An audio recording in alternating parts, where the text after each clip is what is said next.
Assalamualaikum warahmatullahi wabarakatuh. Kembali lagi dengan saya Jaka, yang pastinya keperjakaan saya masih aman. Gak tahu kalau kalian. Seperti biasa, baca komentar netizen yang saya sukai dan saya cintai, yaitu dari Marindahin 6514. Waduh, kok cantik juga ya. Yang berkomentar ending filmnya puas. Loh, yang bener aja Kak Mirindahin, rugi dong kalau gak digendong. Tanpa berlama-lama lagi, mari kita sambut Gunner.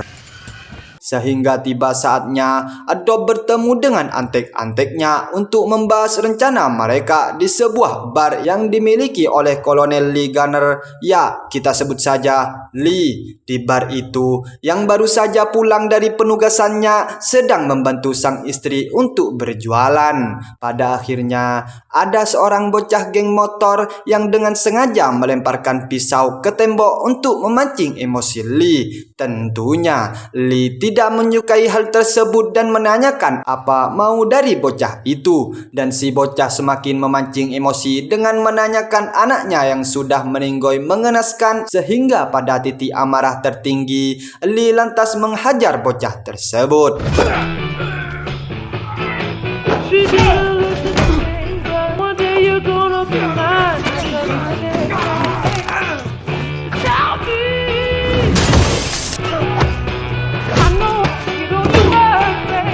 Keributan itu membuat dihampiri oleh sheriff yang bernama Bobs. Syukurnya si sheriff merupakan teman baik Lee yang hanya memberikan teguran agar Lee tidak melakukan kekacauan yang sama lagi. We don't need no more trouble in this town. Let's go. Come on. That's it? Yeah, let's go.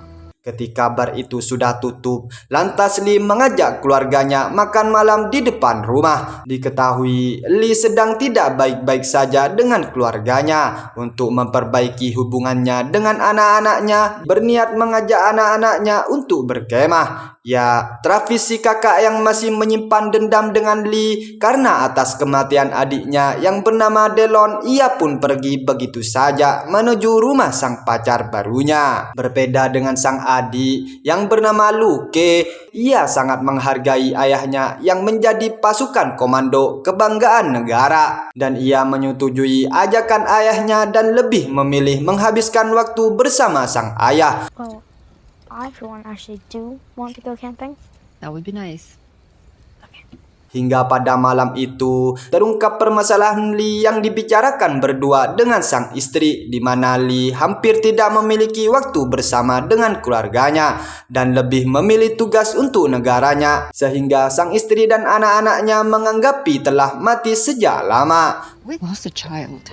Do you really think you can make up for that? No, there's nothing I can say except sorry. Keesokan harinya, Lee yang sedang bersiap akan berangkat berkemah, namun Travis tidak kunjung datang dari rumah pacarnya. Mau tidak mau, Lee lantas mencari ke rumah pacar sang anak. Sempat tidak diberikan masuk oleh ayah pacar anaknya, Lee lantas menerobos masuk dan menyeret rapi saat itu juga. Get out of bed. Come on. Sampai di tengah hutan, tempat mereka berkemah yang bersama anak-anaknya, dan Paman John pun menikmati hari-hari tersebut dengan menaiki ATV berkeliling di tengah hutan.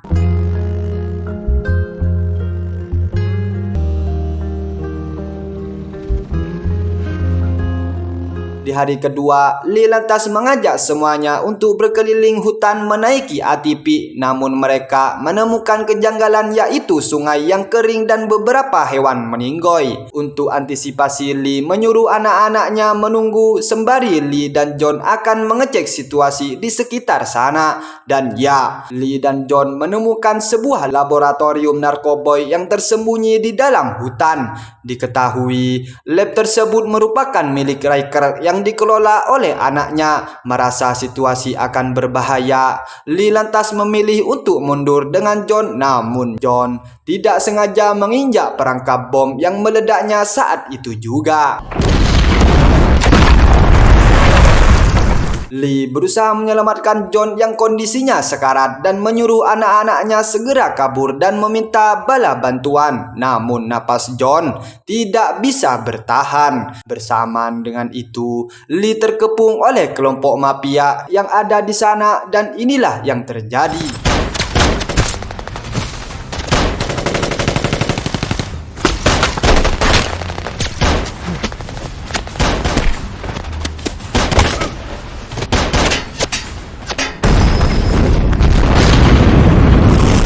Belum jauh pergi, anak-anak Lee tertangkap oleh Dob dan antek-anteknya yang membuat mereka jadi sandera. Atas hal itu, Lee berusaha untuk menyelamatkan anak-anaknya dengan melawan antek-antek Dobbs.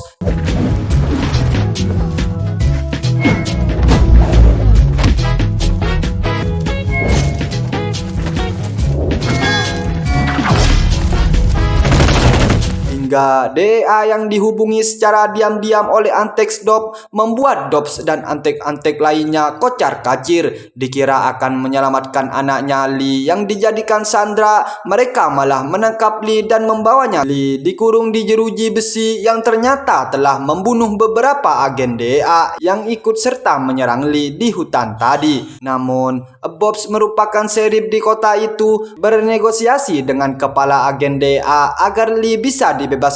Namun si ketua tidak mengizinkan hal tersebut hingga si ketua dicekuk oleh Lee dari balik jeruji, menjelaskan kalau pasokan bahan narkoboy yang mereka miliki di hutan telah disita oleh agen DEA akibat kejadian tadi. Ia juga akan mempertanggungjawabkan hal itu dengan membuatnya kembali agar tepat waktu diserahkan dalam transaksi. Riker juga menanyakan pengacara yang mengurus di penjara sangat lama bertindak, sehingga ia masih menekam di sana. Dobbs mempunyai rencana lain, yaitu memanfaatkan Lee untuk membebaskannya dan menukarkan Riker dengan anak-anaknya Lee yang mereka sandra. So anyway, believe me, he will trade.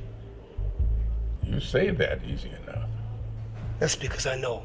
Kembali ke Lee yang dibesu istrinya di kantor polisi. Tentu saja istrinya sangat amat kecewa dengan Lee atas kejadian penculikan anaknya. Karena hal itu, sang istri menyuruh Lee untuk membawa anak-anaknya dengan keadaan selamat dan apapun yang terjadi. Bersamaan dengan itu, Lee mendapatkan telepon dari Dobbs. Ia meminta bahan narkoba yang disita oleh agen DEA dikembalikan dalam waktu 24 jam dari sekarang dan mengancam jika tidak melakukan hal itu, anak-anak Lee akan dibunuh saat itu juga. By this time tomorrow, my associates will send your son's head to their mother in a box. Lee bernegosiasi dengan ketua agen DEA untuk meminta bahan narkoboy yang disita agar dikembalikan kepada Dobbs supaya anak-anaknya bisa diselamatkan. Namun hal tersebut ditolak mentah-mentah oleh si ketua. Setelah kantor polisi itu sepi, yang meninggalkan Lee dan Bob, di mana Bob yang merasa ibah dan kasihan kepada temannya sendiri,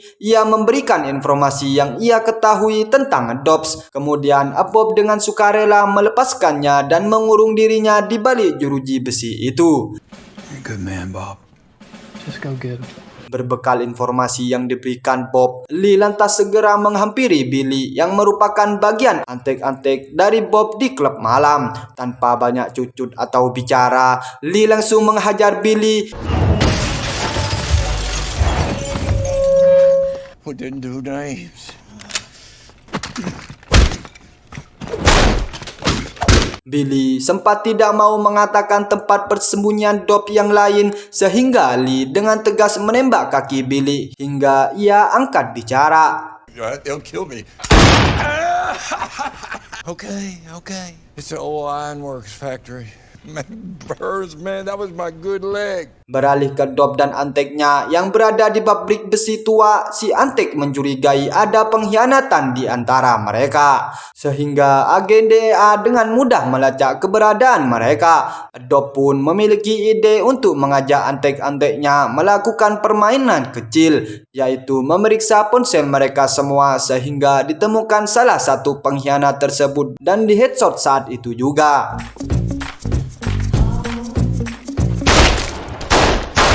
Lee yang sudah sampai di dekat pabrik tua yang dimaksudkan lantas bergegas mencari anaknya. Sebelum Lee sampai di lokasi, salah satu anaknya yaitu Luke dipindahkan dari pabrik besi tersebut oleh Dobbs yang mengetahui dikalau lokasi itu sudah tidak aman lagi dan hanya meninggalkan beberapa anteknya untuk berjaga, sehingga Lee yang sudah di lokasi langsung membantai semua anak buah Dobbs dan hanya menemukan terapis seorang.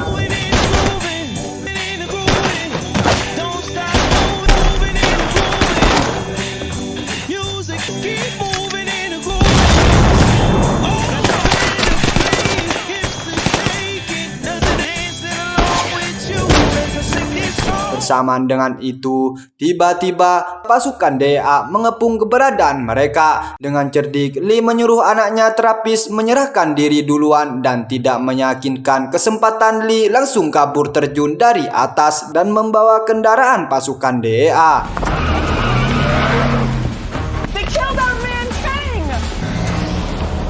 Tibanya di markas baru, Dobbs tempat ia membawa Luke dan meracik barang haram. Dobbs cukup manusiawi yang ingat memberikan makan kepada Luke. Hal itu tentu ada tujuannya, yaitu menggali informasi tentang ayahnya, di mana dijelaskan ayahnya merupakan pasukan khusus yang baru saja membantai habis pasukan musuh di daerah peperangan untuk mempertahankan kedaulatan Amerika. My dad did it to protect America. You're some criminal that does it for money. Lee kemudian memutuskan untuk membebaskan Riker dari penjara yang selama ini mengurungnya dengan tujuan menyandera Riker dan menukarnya dengan Luke. Hingga tiba di penjara itu, Lee terbang dari atas pesawat menggunakan parasut dan melemparkan banyak bom asap ke dalam penjara, membuat para penjaga panik dan narapidana kocar-kacir. Kesempatan itulah yang digunakan Lee untuk membawa kabur Riker.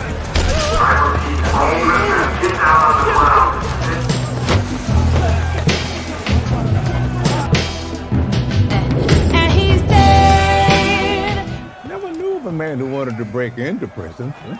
My son sent you. That's right. Can't say I'm not intrigued. Dibantu temannya yang bernama Sean, Lee pun membawa Riker menggunakan mobil ke suatu tempat. Namun dalam percakapan di mobil itu, dia tidak menyadari Riker diam-diam mengambil obeng yang disembunyikan di dalam lengan bajunya.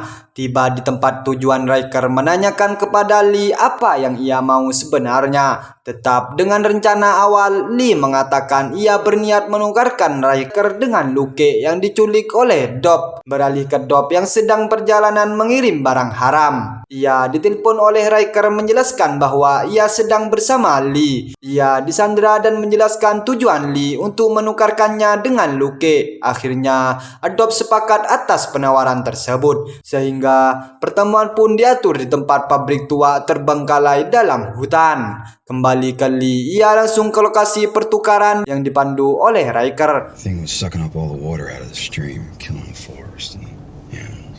Your son took my boys, killed my friend John.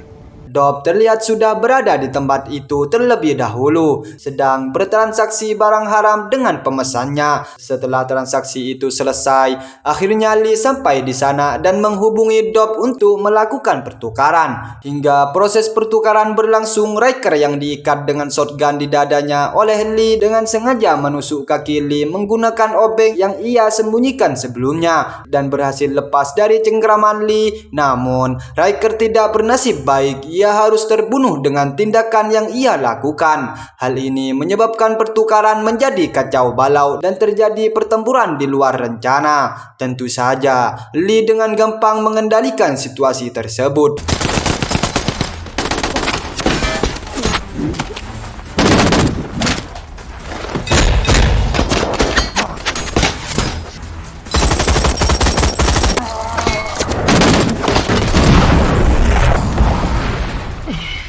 Luke dibawa Dobbs menuju helikopter bersama anteknya. Sementara Lee yang berusaha menyusul Luke dihadang oleh antek Dobbs yang lain hingga pertarungan.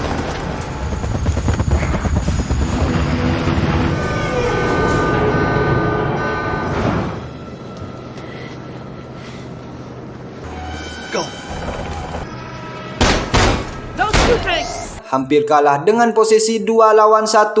Lee yang memiliki jiwa pasukan kelas tinggi berhasil menghabisi anteknya Dop.